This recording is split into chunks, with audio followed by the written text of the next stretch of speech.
between a probationary employee and a person who's been granted or who's moved beyond probation, and then how difficult is it to terminate one versus the other? Well, in the case of a probationary employee, he is subject to termination based on the discretion of the council. It's totally in the discretion of the council to make that decision before the end of the probationary period.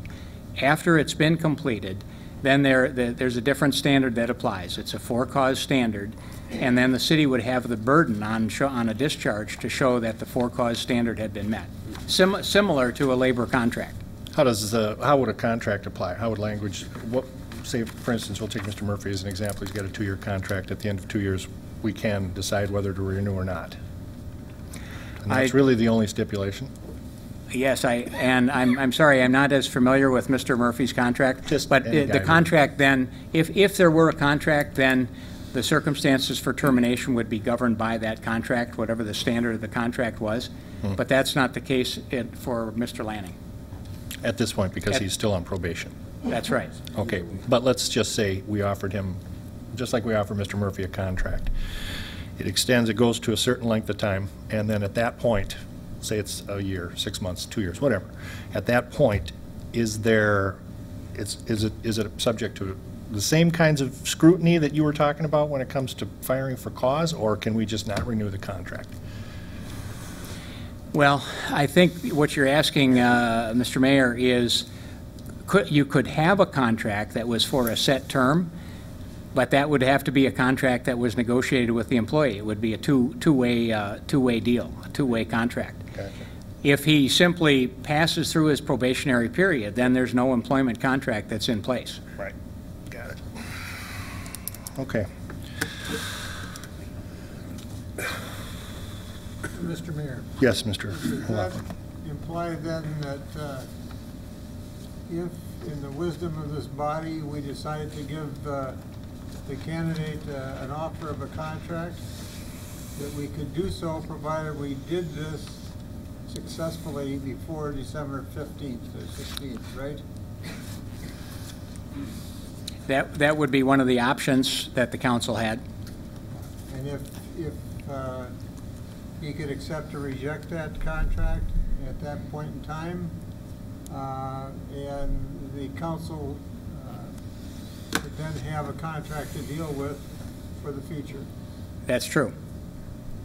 So all it would require would be a special council meeting to ratify that contract before the 16th. That assumes that there would be a meeting of the minds between the city and the employee on the terms of a contract.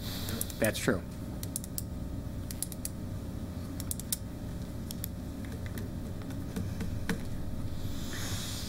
Well, I'm kind of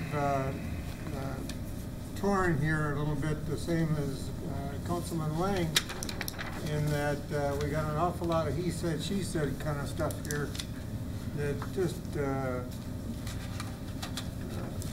kind of tears you up because of the fact that you've got somebody's future in your hands, so to speak, and I don't want to see us get rid of somebody over he said, she said, and find out later on we're wrong. And that's not good wisdom. And so I think that we got to find some way to address this a little bit more amicably. And I would. Mr. Mayor, I would move that we consider offering the candidate a contract to be implemented before December 16th. And in that contract, if we have concerns about some of the things that were addressed here this evening, put those concerns in the contract, so that he has the opportunity to meet those concerns And if he doesn't, he's gone. And that way I think that we've got the fairest deal for the candidate and for the city. Because the city did put an awful lot of effort into arriving at this gentleman that we selected as our chief. Okay, is that in the form of a motion, Mr. Yes, sir. Laughlin? Okay. That's in the form of I a will motion. second that. Okay, we have but we have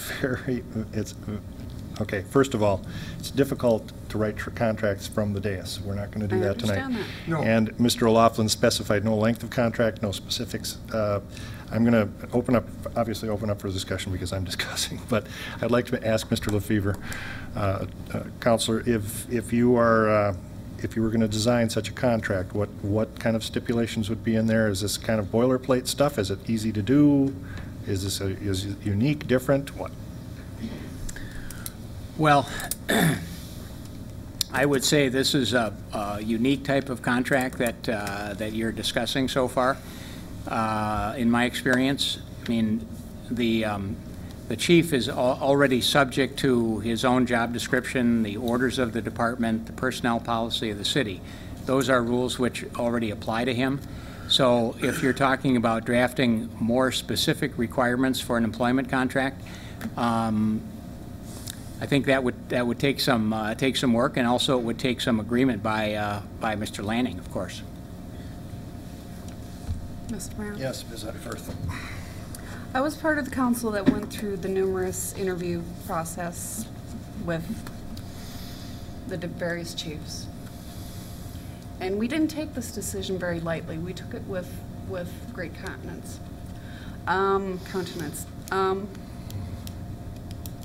Part of the reason we picked this gentleman was because he had a new perspective at how to look at a police force. It wasn't going to be the same standard thing. It was involving the community more. It was having his officers take a different perspective on their job.